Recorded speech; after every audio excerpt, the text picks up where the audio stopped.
করতে দিন শেষ হয়ে যাচ্ছে। কিসের অহংকার করি আমরা? আমার বলতে কি আছে বলেন?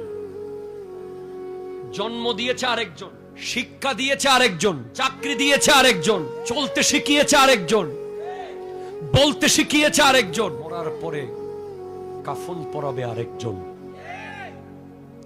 নাম দিয়েছে আরেকজন, কবরে শোয়াবে আরেকজন, মাটি দেবে আরেকজন, বাঁশ দেবে আরেকজন, বেড়া দেবে আরেকজন। নিজের কি কখনো কি ভেবে দেখেছেন?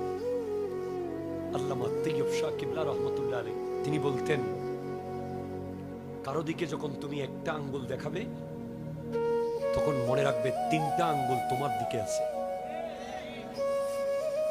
আমরা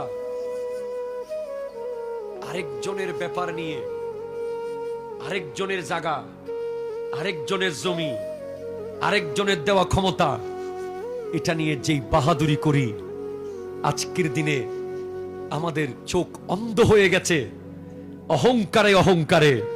আমি অমুক, আমি সমুক, আমি এই, আমি সেই। অথচ স্পষ্ট মনে রাখতে হবে, আমি এসেছি একটা ফোঁটা থেকে, আবার চলে যাব সেই মাটির ভিতরে। ঠিক কিনা কথা বলেন? আমাকে গুলশান থেকে বানানো হয় নাই, আমাকে বসুন্ধরা থেকে বানানো হয় নাই, আমাকে দুবাইয়ের ব্রুজ খলিফা থেকে বানানো হয় নাই, আমাকে হোয়াইট হাউস থেকে বানানো হয় নাই।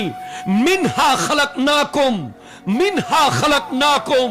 ওই বাঁশগাছের নিচে, ওই জঙ্গলের ভিতরে, ওই পুকুরের পারে, ওই নদীর ধারে, ওই মাটি থেকেই আমাকে বানানো হয়েছে। ঠিক কিনা কথা? ফিহা নুঈদুকুম, আমাকে সেখানেই আবার যেতে হবে।